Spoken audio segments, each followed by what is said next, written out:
Hello everyone and welcome back to another YouTube video. I am officially back from my break. I have finished my exams and I am ready to get back in the swing of things with one of the best videos I will ever have made in recent time. Today we will be looking at 5 high elo concepts no one talks about. I should say that I did clickbait this video, but the stuff I'm going to be talking about is very good, so please make sure you stay until the very end, as I have listed these concepts in order of least important, most talked about, to highest importance, but no one really mentions it in any of their tutorial videos. It should be noted that these concepts aren't exactly created to make the game easier for you, but rather to provide an understanding and a peace of mind as to how the Valorant internal system actually works. As always, if you have any other tips or tricks you want to leave in the comments down below, please make sure to do so, and I would love to ask you guys to make sure you like and subscribe. We are very close to hitting 100 followers. It would be absolutely amazing if we hit that goal, and I am currently getting back into the swing of things with Valorant. I am trying to rank up to Immortal right as we speak. Make sure you check out the Twitch stream and follow me there, as a lot of these concepts will be continuing to be put out there. And one last announcement to make before we get right into the meat and potatoes of this video. My coaching is now completely free. Yes, I know that sounds very scary because you don't want to be coached for free by someone who you don't know, but I am a high elo player. I've been playing in high elo for a very long time, actually since the beginning of season 3, which was a while ago, I think more than a year ago now. So you can trust me in saying that I know how the game works. Plus I spent countless hours researching Valorant concepts as well as how to play the game effectively. So if you're looking for coaching, please hit up my Discord. It is on my YouTube, on my Twitch, and it should be in the description down below. Now, without further ado, let's get right into it.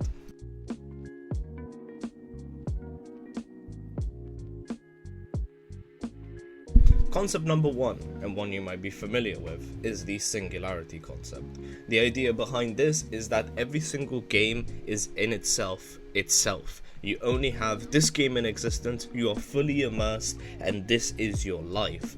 The reason why I'm bringing this up, even though a lot of people already play like this, is because in order to access the zone, which is a mental state in which you are playing at your peak, your reaction times are on point, your strafe is excellent, and you are focused, is to treat every single game like a singularity. Yes, the name of the skin line was what inspired the name of this concept, and also Singularity rolls off the tongue a lot better than saying you have to play each game like it's the last game you can play. The reason for this is, once you treat a game like a singularity, it's your only chance to play this game. And as well as entering the zone a lot quicker, what it does for you is it allows you to forget it as soon as it's over. The whole point of the singularity concept is to allow you to be able to forgive yourself if you lose and praise yourself if you win, but also to ensure that you appreciate the fact that every single game will be different. Of course, this concept does apply less and less as you get to higher elos, because there are chances you might be playing with the same players on multiple occasions, but even though you are playing with or against the same players, the singularity concept still applies. You will be affected by the singularity, and if you allow yourself to think like as such, you will be able to play and access the zone in every single one of your matches. So make sure you treat every single game like it's your last, and once that game is over, you forget it and it's wiped from existence as you begin exploring another singularity.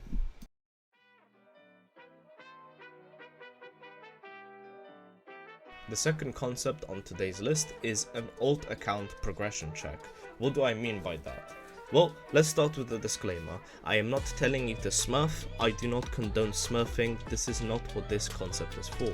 The main reason for this concept existing is the idea behind the fact that your main account you've had since the start of you playing Valorant. It has been skewed by the beginning statistics where you weren't as good of a player as you are in the time of today. So what you want to do is you want to make another account and treat it as a form of a blind date with Valorant. You are starting new, a clean slate, and you can check your improvement much more effectively because the stats will show. If you're someone who started in silver but are now plat and you think you could make it to diamond, start the new account, see where you place, and use those stats to boost yourself faster, because the account will actually believe you're a better player. Your main account, you still have days where you were in silver like I was, you'll see this on screen right now, where the account will still remember how bad you were back then, and you're much more likely to suffer losses on your main account than you're on your alt account, because if you lose on your alt account, you have a lot of MMR to go through before you start losing really badly. For example, losing on my main at the current moment will result in me having about a 20 to 30 RR loss, even though I haven't been playing much on my main account. However, on an alt account, I could lose 3 games in a row and still only lose about 15 RR per loss, which is really good considering the elo that I'm in. It just allows me to be in a position where I am much more respectful of myself, and I have a better understanding of what my current state is in the meta and how well I am playing in the current season.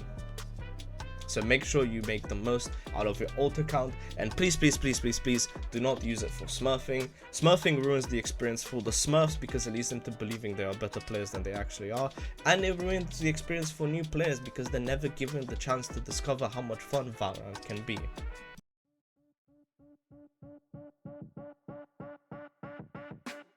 The Babe concept is something I came up with. It's the idea of a bad ally, best enemy. Now, this might sound really rude at first, and in fairness, it is a bit of a mean assumption to make about your team, but all in all, whenever you start a new game of Valorant, the one thing you must always assume is that your enemies are the best players you'll ever meet. These people are radiant, they have been aim training, they play 24 hours a day, 7 days a week, and they are going to absolutely dominate you. And your allies are working a 9 to 5 shift and come home and spend an hour on ranked every single day, and they just happen to end up in your game. Now, it might be a very mean assumption to make, but the whole point of the Babe concept is to mentally prepare you for the fact that you have to be the carry, which is in fact the case in almost every single game you play. Because if you play as the carry, you will be the carry. You just need to conceptualize in your mind and understand that the people that play this game don't all have the amount of time you do to invest, and every time you boot up the game, you need to boot up with the expectation to have to carry your team. It is a very important concept to keep in mind, as Babe will teach you to get into every single match with the same mentality and also allow you to get in the zone regardless of the performance of your allies. This way, you also understand that if an ally is underperforming, it might be that they have a bad game, or it might be that they are just bad at the game, but you have a much easier time finding peace with the fact that they aren't playing as well as you want them to play. And it will also reduce a lot of stress on yourself, because when you get one-tapped by the enemy bot frag, you'll just understand that they happen to be better than your team, and shit happens. That's the concept of Babe. Shit happens, okay? You gotta keep in mind that you have bad allies and the best enemy possible you could be going against.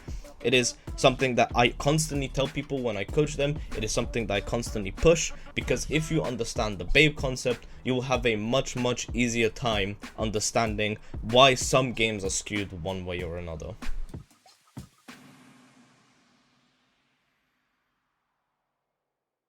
The 30-70-30 concept is the fourth one we're going to tackle today.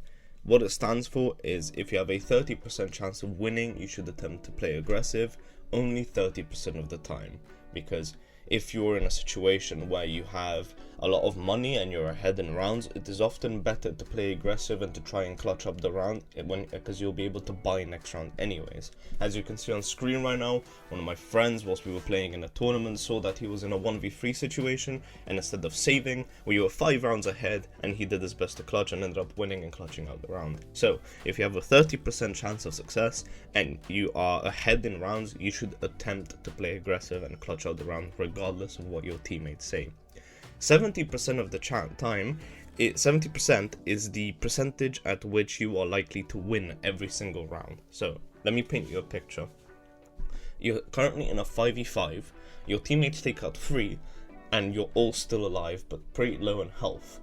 You might say, we got Spike down, or we're about to defuse Spike, or we have site control, we won, right? Well, the truth is, so long as there are enemy players alive, you are only about 70% likely to win the round. And the reason the percentage of loss is so high at 30 is not only to complete the 100% pie chart, but also to explain to you that all you need is to lose 1 or 2 teammates and the odds of you winning fall down to 50%. That's a big gap to fall down below, and it runs the risk of you losing rounds that should be really easy to win. So every single round, if you're ahead in people, it should be played safe and together to ensure you succeed.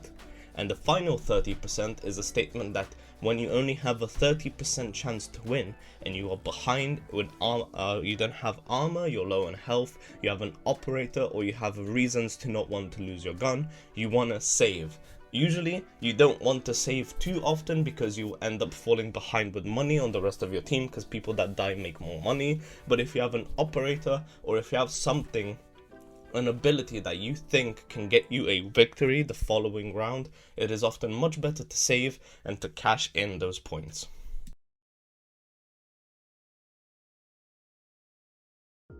The final concept we will be tackling today is one that I feel like will bring a lot of peace of mind to a lot of players who might be feeling like they are hard stuck and don't know how to get better at the game.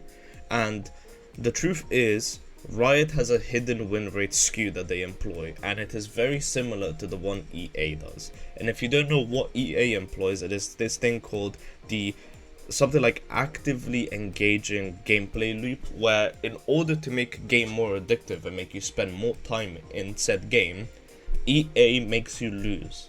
You've all been in games where you've been playing competitively. One game you are stomping the enemy team like you're playing against AI, and the next game you don't even know where to aim because you're being shot at from all corners of the globe and you can't even see where you're dying from. This is all to do with the way the split works, in which Riot tries to enforce a 50-50% win rate to keep you playing for longer. Sometimes it can be really apparent in games where you get 0-13'd after not being 0-13'd in forever. Other times it is less apparent because you will have very, very even matchups. So, to explain it to you in the nicest way possible, it is not actually 50% win, 50% loss, because Riot knows doing that will make it too obvious. What Riot does in fact is they give you a team that will either carry you or play better than you 50% of the time. What's left after that is another 50% that gets split into 2 categories.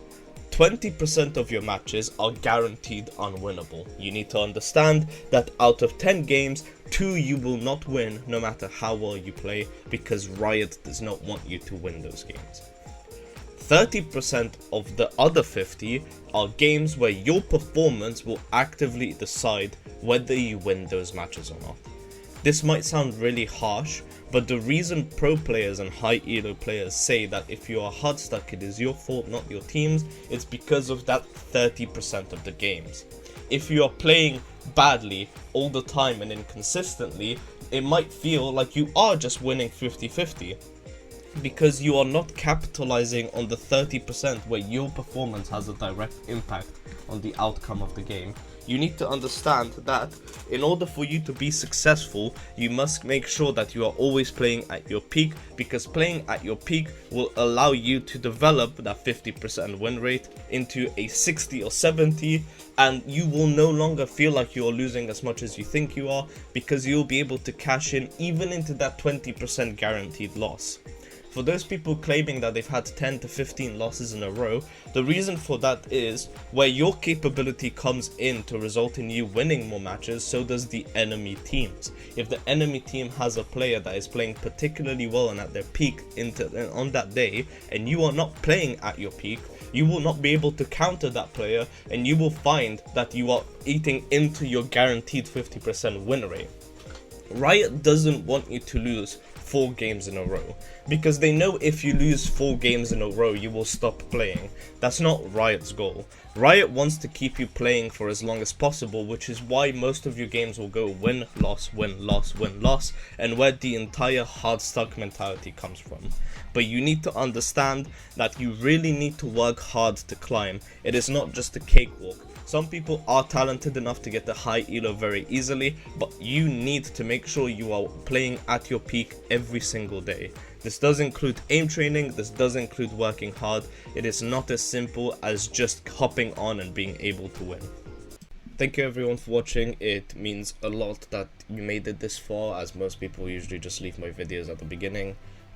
Seeing as we're at the end, I am going to very politely ask you to like, share and subscribe the video. We are almost at 100 subscribers. It has been a very exciting journey. I cannot wait to put out more content. I've got a lot of series that I'm working on at the moment and a lot of scripts that I am writing, and I hope that I'll be able to at least help some people get better at Valorant, if not just enjoy themselves more with the game. There's just some things that I need to improve on in my videos, and I am working very hard to ensure that the quality goes up.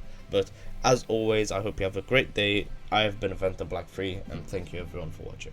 I have linked the article for why games are addictive in the description below, and if you have any question or queries, please make sure to leave them in the comments down below. Bye bye.